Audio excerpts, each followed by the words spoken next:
دوستوں کیسے ہیں؟ یہ مونک کی ٹیل کے متعلق دوسرا لیکچر ہے، پارٹ 2 ہے۔ فرسٹ لیکچر میں ہم نے آپ کو دکھایا تھا چرچ باہر سے، اور اب ہم آپ کو چرچ کی انر سائڈ دکھائیں گے کہ کیتھولک چرچ اندر سے کیسا ہوتا ہے، اور ساتھ ہی مونک کی بقیہ ٹیل آپ کو سنائیں گے۔ اگر باہر والا حصہ چرچ کا آپ نے دیکھا ہو، اس کا برآمدہ اور اس کے اندر لگی تصاویر، تو لنک ڈسکرپشن میں موجود ہے، اس پہ کلک کر کے آپ سن سکتے ہیں۔ مونک اپنی سٹوری سناتا ہے، وہ بتاتا ہے لوسیفر کی سٹوری بتاتا ہے کس طرح بہت بڑا جو ہے وہ فرشتہ تھا، اور اس کے بعد اس کے ساتھ کیا ہوا۔ اس کے بعد وہ باقی اور ایڈم کی بھی سناتا ہے، اور باقی سٹوریاں بھی سناتا ہے کہ کس طرح بڑے بڑے لوگ یکدم قسمت کی ستم ظریفی نے ان کو تباہ و برباد کر دیا۔ وہ سٹوری سٹارٹ کرتا ہے سیمسن سے، جو اتنا طاقتور تھا کہ بڑے سے بڑے شیر کو جو ہے لائن کو اپنے ہاتھوں سے ٹکڑے ٹکڑے کر کے رکھ دیتا تھا، اور اس کی جو ہے یہ ایکسٹرا آرڈنری طاقت تھی، اسے ہر بندہ حیران تھا، اور اسی وجہ سے جو ہے وہ اسرائیل کا جو ہے بن گیا، بادشاہ بن گیا۔ اب اس کی ٹریجڈی شروع ہوتی ہے جب وہ اپنی جو اس کی بیلیوڈ ہے دلیلہ، اس سے شادی کرتا ہے، اور اس کو بتا دیتا ہے کہ اس کی جو طاقت ہے وہ اس کے بالوں میں ہے۔ اب وہ اس کے بالوں کی طاقت کے متعلق جو ہے وہ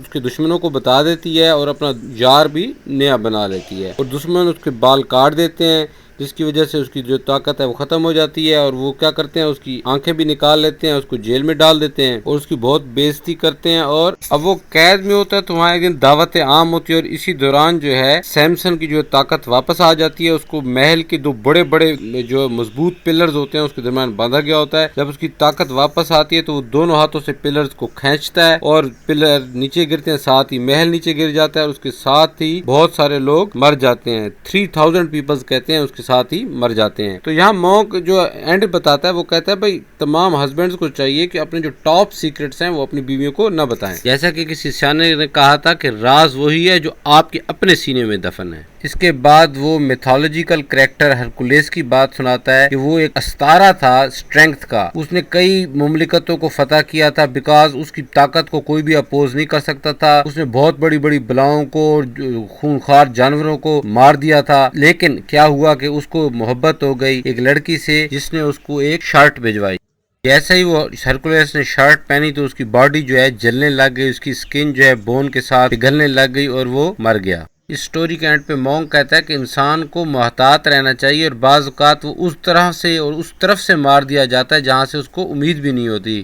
کے بعد مونک کہانی سناتا ہے کنگ نیبوچیدنیزر کی، ٹھیک ہے، اس کا نام مجھے نہیں پڑھنا آتا، جو بہت پراؤڈ ہو جاتا ہے اور اپنا ایک بت بنا دیتا ہے گولڈ کا، لوگوں کو کہتا ہے اس کی جو ہے پوجا کرو، نہیں تو میں تمہیں آگ میں ڈال دوں گا۔ پھر اس مغرور خدا کو اصل خدا نے جو ہے جانور کی شکل میں بدل دیا، اور بہت عرصہ یہ اسی شکل میں رہا۔ پھر اس کو شکل کو ریسٹور کیا گیا، اور پھر اس نے اللہ تعالیٰ سے معافی مانگی کہ یہ دوبارہ ایسا جرم نہیں کرے گا۔ اس کے بعد وہ کہانی سناتا ہے مونک بلٹسر کی، جو ایک کنگ تھا، بہت ہی مغرور تھا۔ اس کے جو سلطنت ہے اس کو پرشینز نے 2 حصوں میں تقسیم کر دیا تھا، ایک حصہ پرشینز کے پاس اور ایک میڈز کے پاس۔ تو یہاں سے مونک کہتا ہے کہ جب انسان کا پاور آئے تو اسے اندھا نہیں ہو جانا چاہیے، کیونکہ قسمت کی ستم ظریفی کا کسی لمحے کوئی پتہ نہیں چلتا کہ انسان کہاں سے کہاں بیٹھے۔ اسد خان نے کیا خوب کہا ہے، بخت کے تخت سے یک لخت اتارا ہوا شخص، تو نے دیکھا ہے کبھی جیت کے ہارا ہوا شخص۔ بس ایسی ہی کہانیاں مونک سناتا ہے۔ اگلی ٹیل بھی ایسے ہی ہے۔ ایک زنوبیا ہوتی ہے جو پامریا کی کوئن ہوتی ہے، اس کی بہت زیادہ طاقت ہوتی ہے۔ پہلے تو وہ شادی نہیں کرنا چاہتی، بہرطور اس کی شادی کر دی جاتی ہے، اور وہ اتنی مشہور ہوتی ہے کہ وائلڈ بیسٹ کو جو ہے کس دے دیتی ہے، اور کوئی بھی شخص اس کے سامنے اس کے ساتھ کشتی نہیں لڑ سکتا۔ پھر کیا ہوتا ہے، ایڈینیتھس سے اس کی شادی ہو جاتی ہے، جس سے اس کے 2 بچے ہوتے ہیں، اور یہ دونوں مل کے بہت بڑا ایریا ایسٹ میں جو ہے کنکرٹ کر لیتے ہیں، اور بہت سارے رومن امپائر کے علاقے بھی اپنے قبضے میں لے لیتے ہیں۔ پھر کیا ہوتا ہے، ایڈینیتھس جو ہے اس کا ہسبینڈ جو ہے یکدم مر جاتا ہے، اور زنوبیا کے برے دن شروع ہوتے ہیں۔ وہ کیسے شروع ہوتے ہیں کہ اوریلیس جو ہے رومن امپائر بنتا ہے، وہ اسے اپنے کھوئے ہوئے علاقے واپس لے لیتا ہے، اور وہ وقت بھی آتا ہے کہ جب جو بچے جو ہیں کہ زنوبیا کے جو جن کو ٹریٹ کیا جاتا تھا ایز اے کنگ، وہ روم کی گلیوں میں موب کے ہاتھوں ذلیل ہوتے ہیں، اور زنوبیا بھی ذلیل و خوار ہو کے مرتی ہے۔ ویورز، جہاں آج کے لیکچر کا اختتام ہوتا ہے، 100 سالہ قدیم مندر کے متعلق اگر آپ نے جاننا ہو تو اس کا لنک ڈسکرپشن میں موجود ہے، اس ٹریول ولاگ کو آپ سنیں۔ مونک کی ٹیل کا 3rd پارٹ انشاءاللہ عنقریب ہم اپلوڈ کر دیں گے، اس کا آپ انتظار کیجئے۔ میرے چینل کو سبسکرائب کیجئے، اگر پسند آئے تو لائک کیجئے، اپنی اوپینین دیجئے تاکہ ہم اپنے چینل کو بہتر کر سکیں۔ نیکسٹ لیکچر تک کے لیے اجازت دیجئے۔ اللہ نگہبان۔